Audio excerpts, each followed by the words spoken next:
महाप्रभु के जो आचरित पंथा उसमें सर्वप्रथम है दीनता। चैतन्य चरितामृत जो समस्त शास्त्रों के समस्त तत्व निहित है, आपको विभिन्न शास्त्र ग्रंथ, धर्म शास्त्र, भक्ति शास्त्र, कोई शास्त्र अध्ययन का कोई प्रयोजन नहीं है। आप अगर श्री चैतन्य चरितामृत अध्ययन करेंगे, उसमें समस्त तत्व निहित है, तत्व के निचोड़ है, ये कोई बात नहीं है। इसलिए चैतन्य चरितामृत जो है गौड़ीय वैष्णव जीवन के एक आदर्श स्वरूप हमारे लिए श्रीमद् भागवत पुराण आदि तो है ही, लेकिन सरल बांग्ला भाषा में इतने सुंदर साध्य साधन तत्व को निरूपण किए हैं। उसमें जीव तत्व, सृष्टि तत्व, ईश्वर तत्व, लीला तत्व, शक्ति तत्व, समस्त तत्व का निचोड़ समस्त शास्त्र निरूपण करके वो निर्धारण किए गए हैं। ऐसा नहीं अपने मनमुखी, समस्त शास्त्र के निचोड़ है उसमें। इसलिए जो शास्त्र जानते नहीं हैं, ऐसे जो साधक हैं, उनके लिए चैतन्य चरितामृत एक अपरिहार्य ग्रंथ है। सिर्फ गौड़िया नहीं, कोई भी धर्मावलंबी उनके लिए एक पथ प्रदर्शक है। हम कौन सा पंथा अवलंबन करके बहुत सरल उपाय अवलंबन के द्वारा हम भगवत सान्निध्य प्राप्त कर सकते हैं, तो इस विषय में चिंता करने का कोई आवश्यकता है नहीं। आप चैतन्य चरितामृत अध्ययन कीजिए। फिर किसी के पास तत्व सिद्धांत विषय जानने के लिए इसका सिद्धांत क्या है, हमको क्या करना चाहिए, कोई आवश्यकता है नहीं, सब निचोड़ है उसमें। तो चैतन्य चरितामृत का जो सार है, उसका अगर निचोड़ किया जाए तो इसमें सार क्या है। जैसे श्रीमद् भागवत पुराण सबका एक सार है, गीता है सार है। गीता सार क्या है? गीता सार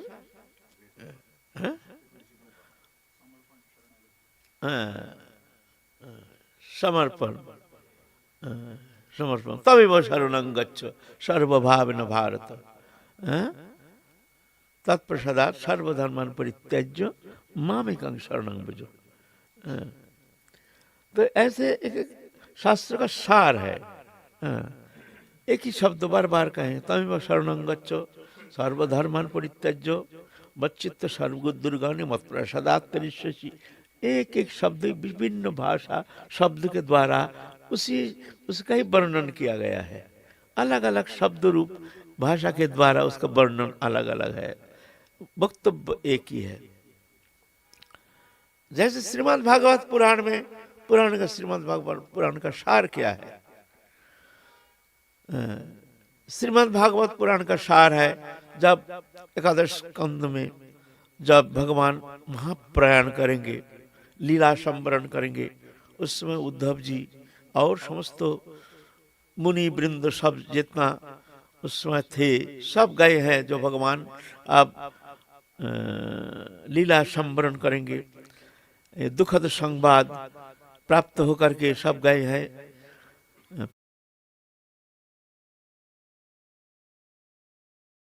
प्रभास क्षेत्र में भगवान उपवेशन किए हुए हैं। उस समय उद्धव जी गए हैं। उद्धव जी जाकर के समस्त धर्म के जो सार है, समस्त साधन के जो सार है, सरल सहज उपासना पद्धति, ये जानने के लिए नहीं जानते हैं उद्धव साहब, जो भगवान के मंत्री हैं, भगवान को मंत्रणा देते हैं। जब कोई भी समस्या आ जाती है तो भगवान उद्धव को बुला करके हस्त धारण करके, जैसे कुछ जानते नहीं, उद्धव जी देखो बात ऐसा है ना, ये स्थिति आ गया, अब जो ये स्थिति है हमको समझ में नहीं आ रहा है, हमको अब क्या करना चाहिए, तुम बताओ, तुम ही बताओ, अब हमको कौन सा उपाय। जैसे भगवान कुछ जानते नहीं। भक्त वर्षल भगवान, तो भगवान को इसमें आनंद है, जो करतुम अकर्तुम अन्यथा करतुम। लेकिन देखो भक्त वर्ष कुछ जानते नहीं, उद्धव जी का हस्त धारण करके ऐसे बोलते हैं, ये बहुत चिंतित है।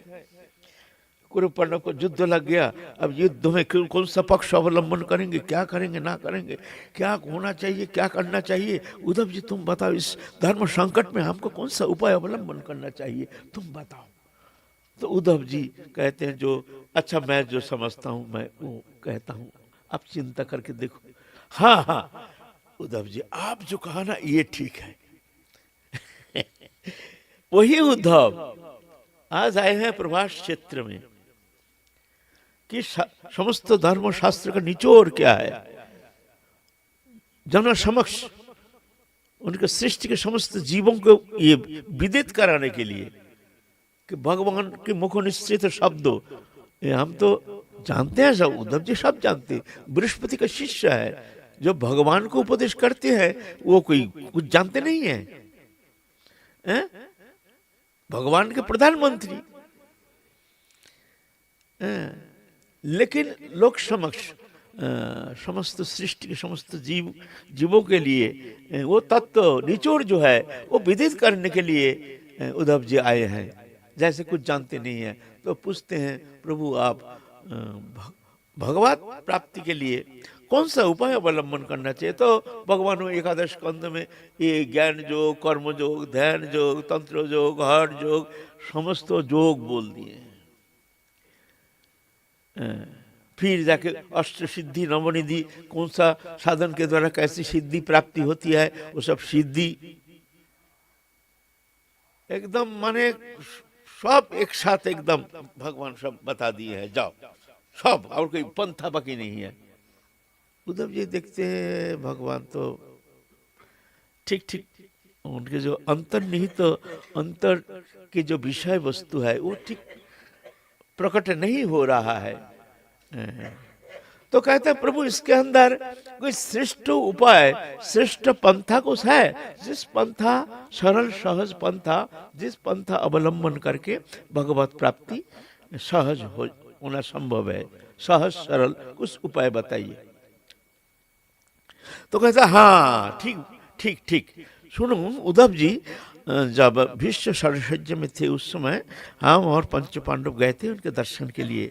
हम भी ये प्रश्न किए थे भीष्म के पास, भीष्मदेव के पास, यही प्रश्न। भीष्मदेव के श्रीमुख निश्चित जो शब्द है वो मैं कह रहा हूँ।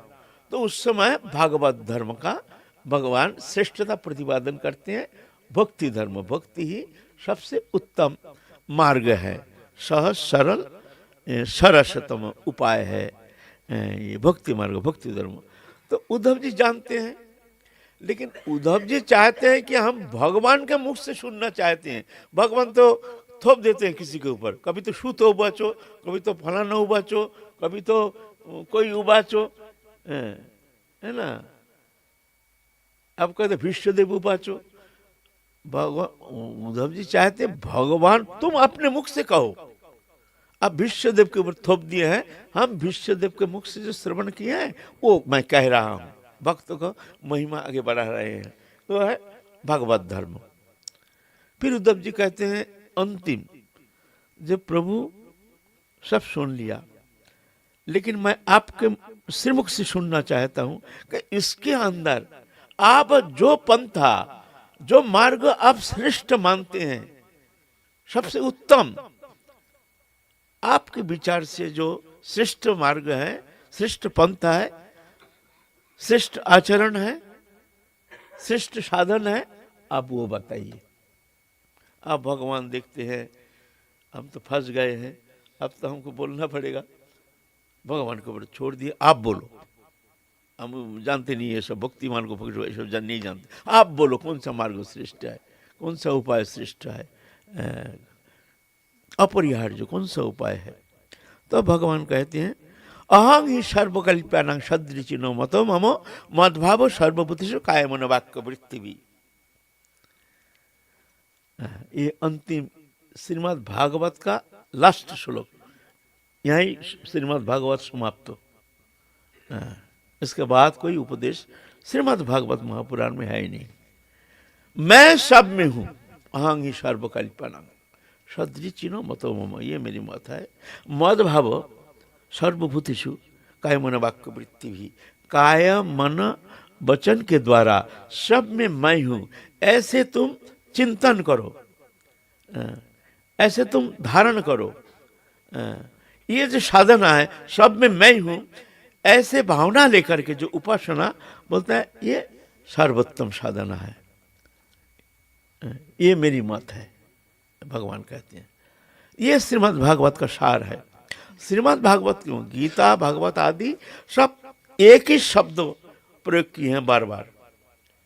अहंग सर्वकल्पनां सदृचिनो मत ममो अतमांग सर्वभूतेषु भूतात्मनां कृतालयम और है दान मानव्यम मत्रि अभिन्न चितसा, मैं सब में समान हूँ। अहंग सर्वकल्पनां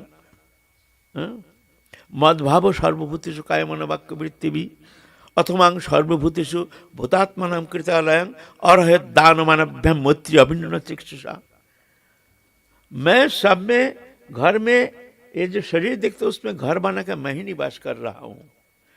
ऐसे जान करके किसी का दोष नहीं देखना, सबको सबसे प्यार करना, मन से सबको श्रद्धा करना, ये किसी का कोई अवगुण देखना नहीं। भूतात्मनाम कृतालयम, कृत आलय, भूतात्मनाम कृतालयम, कृत बना करके आलय माने घर, उस घर में मैं निवास कर रहा हूँ। कृतालय माने ये शरीर, पंचभौतिक शरीर जो है, समस्त जीव जगत जो है, मनुष्य नहीं समस्त जीव, उसमें घर बना के मैं ही निवास कर रहा हूँ। अतमांग सर्वभूतेषु भूतात्मानं कृतालयम और है दान मानव्यम मैत्री अभिन्न चिकित्सा, दान मान मैत्री, मैत्री माने मित्रता, सबके सुख से सुखी सबसे दुख से दुखी, ऐसा होना पड़ा मैत्री।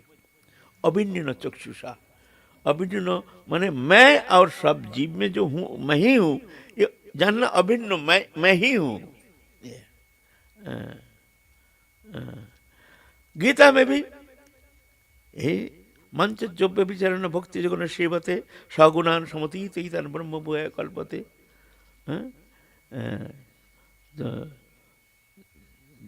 फिर और है तुम्हारा वही श्लोक, बोलो ना,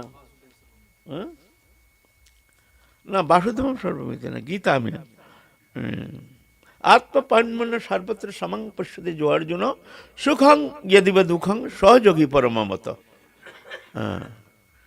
आत्म सादृश्य समग्र, तो हमारे भीतर जो हमारे आत्मा है, हमारे सुख दुख जैसे हम अनुभव करते हैं, ऐसे जो भी प्राणी है सबके सुख दुख ऐसे ही हम अनुभव करते हैं। अगर ऐसे जो व्यक्ति है जो आत्म सादृश्य समदर्शी, बोलता है वो सर्वोत्तम योगी है, वो हमसे अधिक मिले हुए हैं। समस्त शास्त्रों का निचोड़ एक ही जगह है, एक ही शब्द है ना। तो ये सार है। तो चैतन्य चरितामृत में जो उसका जो सार है, निचोड़ है, क्या है चैतन्य चरितामृत? कौन सा निचोड़, क्या कहते हैं भगवान? भगवान कहते हैं अपना को हीन ज्ञान अयोग्यता बुद्धि, इसी में ही प्रेम, इसी में सर्वसिद्धि। बोले उतना ज्ञान जरूरत नहीं है, उतना जानने का आवश्यकता नहीं है। सिर्फ अगर ऐसे तुम साधन कर सकते हो तो मान लो अवश्य तुम भगवत प्राप्ति करने में समर्थ हो जाओगे। अपना को हीन ज्ञान, मैं ही सबसे हीन हूँ, मैं ही सबसे निकृष्ट हूँ, और जितना दिखते हैं सब में प्रभु हैं, सब हमारे लिए पूजनीय हो, हमारे लिए आदरणीय हो। ऐसे जानकर किसी का दोष नहीं देखना, किसी को अनादर नहीं करना, अच्छा ना लगे तो दूर रहना, लेकिन खबरदार किसी का दोष दृष्टि दिखना नहीं चाहिए, अनादर नहीं करना, कायम वचन से किसी को दुखी नहीं करना। तुम किसी को सुखी नहीं कर सकते हो, इतना करना, किसी को दुखी मत करो। किसी को गुण कीर्तन कर नहीं सकते हो, क्योंकि सबका गुण हम दिखते नहीं है, दोष दिखता है। किसी को गुण दिखते नहीं हो, ठीक है, तो किसी का अवगुण मत देखो।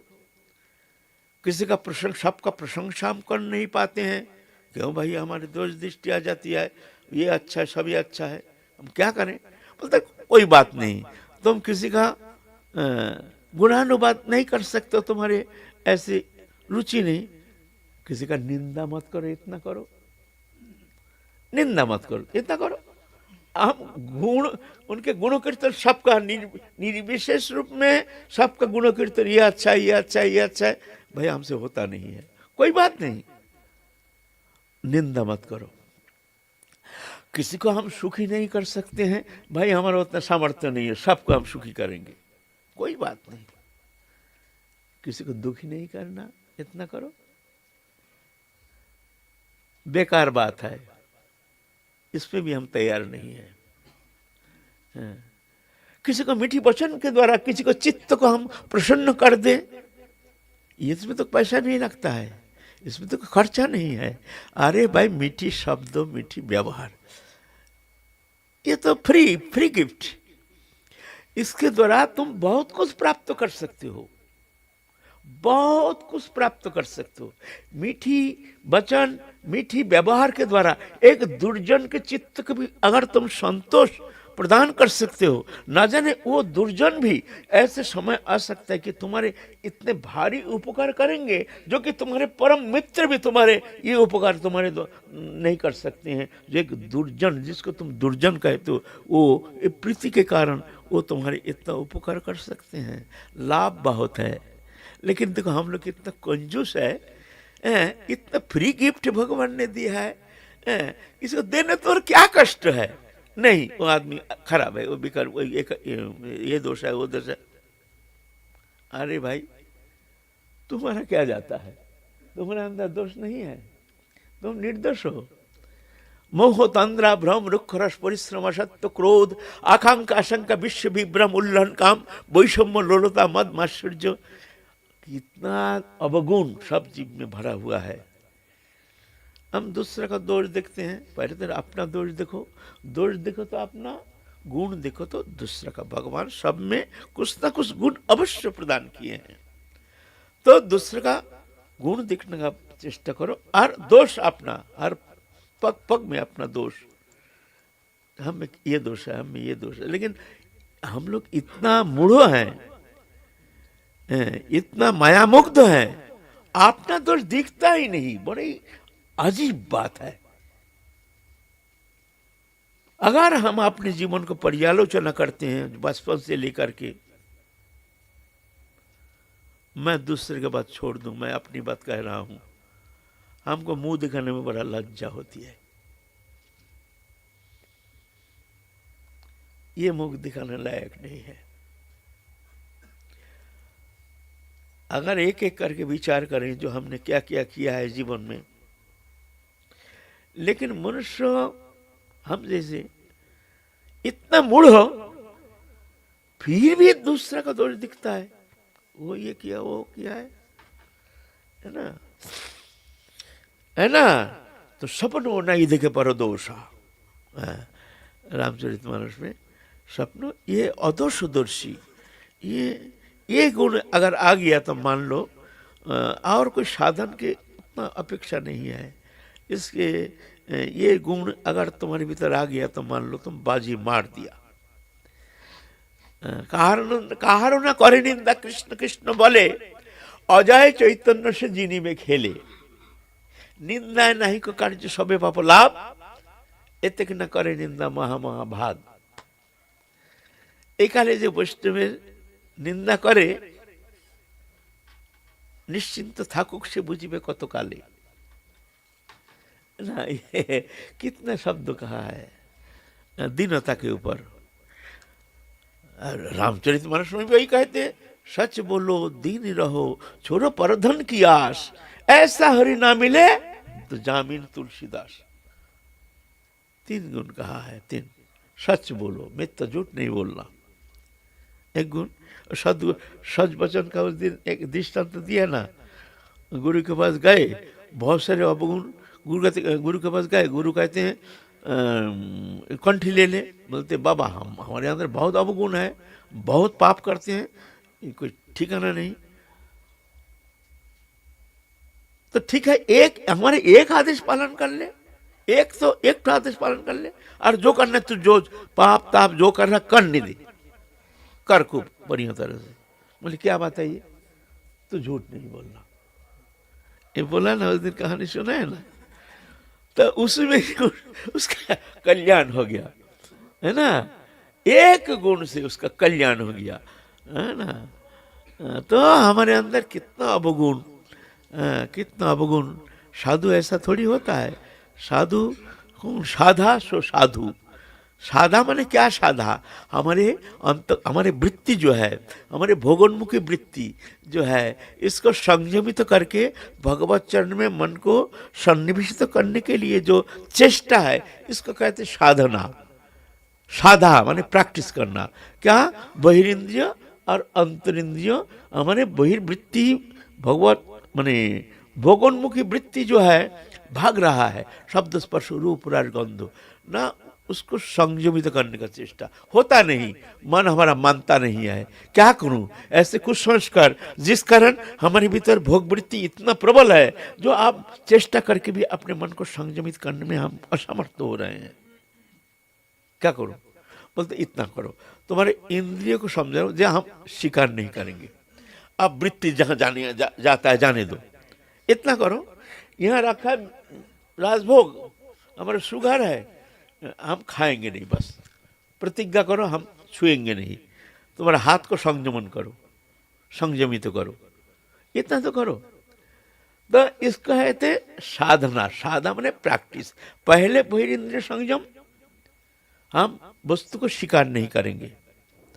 जो भक्ति विरोधी वो वस्तु को हम स्वीकार नहीं करें। हम इंद्रियों को, हम इंद्रिय के द्वारा, इंद्रिय निग्रह, इंद्रिय के द्वारा हम उसको स्वीकार नहीं करेंगे। मन तो हमारा जाता है, क्या करें।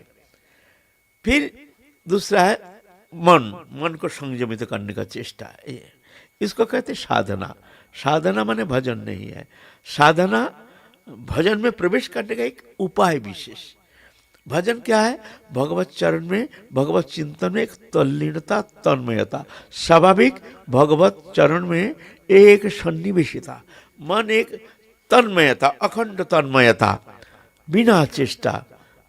मद गुण श्रुति मात्र नमयी सर्वगुहार रहे मनोरगति रविच्छिन्न जाता गंगा सहम बुधौ लक्षणं भक्ति जोगस्य निर्गुणस्य उदारितम अहुत की अव्यवहिता या भक्ति पुरुषोत्तम। यह है भजन।